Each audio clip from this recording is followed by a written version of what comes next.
warahmatullahi wabarakatuh. Selamat siang pemirsa, bertemu lagi bersama saya Herawati Munte. Pemirsa, beberapa menit ke depan kami akan menyampaikan berita-berita terkini dari Kabupaten Kota Provinsi Sumatera Utara, isu-isu nasional yang tren di tengah masyarakat. Pemirsa, PT Herlina Primatelindo (HPT) diduga nekat memasang tiang wifi tanpa izin di 3 kecamatan. Camat Siantar Sitalasari bahkan mengaku tak tahu menahu soal proyek ini. Perusahaan berdalih sudah sosialisasi, tapi kelurahan tak punya satupun bukti pertemuan. Terima kasih atas informasinya. Saya sebagai Camat Siantar Sitalasari belum ada menerima laporan seperti ini, baik dari perusahaan yang menjumpai saya, yang memasang wifi ilegal di kecamatan saya. Nah, bila mana ada langsung menjumpai lurahnya, berarti lurahnya tidak kooperatif menyampaikan ke saya. Nah, perlu kita adakan evaluasi terkait pemasangan tersebut yang diresmikan ataupun diilegalkan oleh lurah, sementara kita tahu mungkin itu belum ada izin resmi dari pihak OPD terkait. Gitu ya, Pak. Kemudian Pak, kalau seandainya betul memang tidak ada izinnya Pak, bagaimana tanggapan Bapak Pak? Setelah ada pemasangan ini? Ya, sebenarnya saya sebagai kepala wilayah juga berat alat-alat itu, karena itu wilayah kita. Apapun yang dipasang di wilayah saya, paling tidak saya harus dapat kabar, informasi terkait itu.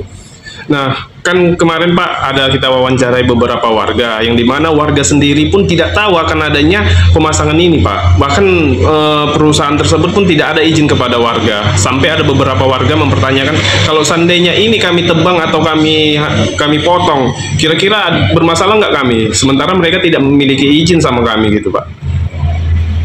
Sebagai warga juga perlulah menanyakan ke atas atau dapat informasi terkait pemasangan ini. Kalau memang itu benar ilegal, warga juga bisa menyetop pemasangan tersebut karena mungkin menghalang atau mengganggu masuk ke rumahnya dan kegiatan mereka, seperti itu. Oke Pak, terima kasih. Dinas PUTR memastikan tidak pernah menerima pengajuan izin dari HPT.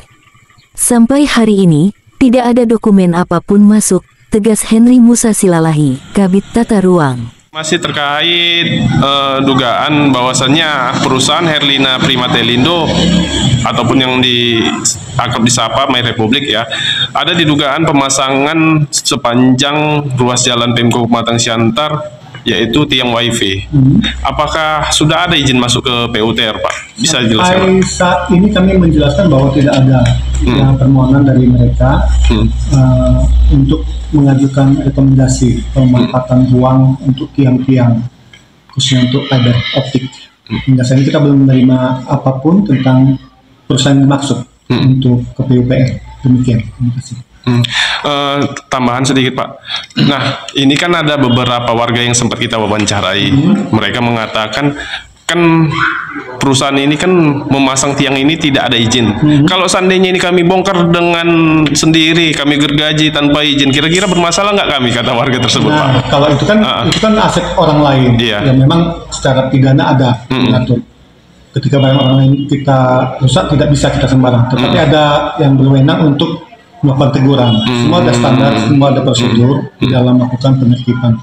Nah, sebenarnya ini kami juga tak menunggu laporan daripada, kalau dari PMK itu Satpol PP yang selalu bisa patroli untuk mengawasi kegiatan di Kota Siantar, apa kegiatan usaha, kegiatan pembangunan yang memang apakah dia mereka izin atau tidak. Berdasarkan perintah kan harus diatur, diurus oleh siapapun yang ada di Kota Pematang Siantar. Sehingga nanti melalui mereka akan kasih laporan ke kita, kita akan keluarkan rekomendasi ketika memang dia dibutuhkan bongkar, kita akan bukan rekomendasi pembongkaran bangunan. Nah, kemarin kan kita sempat konfirmasi dengan humas perusahaan tersebut Pak. Mereka menyatakan bahwasannya memang belum ada memiliki izin dan sedang diurus. Nah, seharusnya kan mereka keluar dulu izinnya baru dikerjakan. Nah, sekarang dengan Undang-Undang Cipta Kerja, kemudian berusaha. Jadi bisa paralel mengurus ini sambil mengerjakan. Tetapi dokumen yang mereka itu harus lolos dulu dari kita, verifikasi. Syarat-syarat yang ditentukan oleh pemerintah kota itu harus dipenuhi mereka. Makanya kita memang berharap menghimbau izin dulu. Tapi ketika mereka sambil berusaha mengejar waktu, karena untuk proses izin kan nggak secepat yang dibutuhkan, karena membutuhkan dokumen-dokumen yang harus dilengkapi. Nah itu diperbolehkan dengan kondisi undang-undang kerja sekarang, cipta kerja yang sekarang. Tetapi ya mereka tetap harus mematuhi semua persyaratan teknis yang kita minta, spesifikasinya kah, metode kerjanya kah, itu harus dilengkapi oleh pihak pemotor.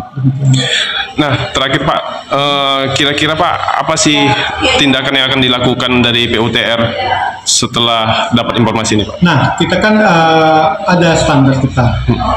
Bisa kita mendapat informasi dari Satpol, karena biasanya selama ini ada laporan hasil dari lapangan, itu masuk ke kita. Nah, dari sini nanti kita akan keluarkan rekomendasi untuk melakukan pembongkaran jika dibutuhkan. Dan itu menjadi dasar mereka untuk melakukan pembongkaran ke depan. Setelah SOP-nya dalam penertiban bangunan, khususnya bangunan ya, dan juga usaha-usaha yang memang melanggar tata ruang kita. Demikian. Investigasi mengungkap pelanggaran administratif, teknis, dan dugaan upaya sistematis menutupi kasus, termasuk suap ke jurnalis dan intimidasi warga. Tiang-tiang dipasang sembarangan, kabel melintang rendah, bahkan ada yang masuk pekarangan rumah warga tanpa izin. Potensi kerugian negara ditaksir mencapai ratusan juta rupiah. Dinas PUTR menyatakan akan turun ke lapangan dan menggandeng aparat hukum jika terbukti ada pelanggaran. Ini bukan sekadar kelalaian, ini pembangkangan terbuka terhadap hukum, dan sayangnya, dibiarkan, ujar sumber internal. Dari Kota Pematang Siantar, Sumatera Utara, Tim Liputan, Kemasniko Monalisa TV melaporkan.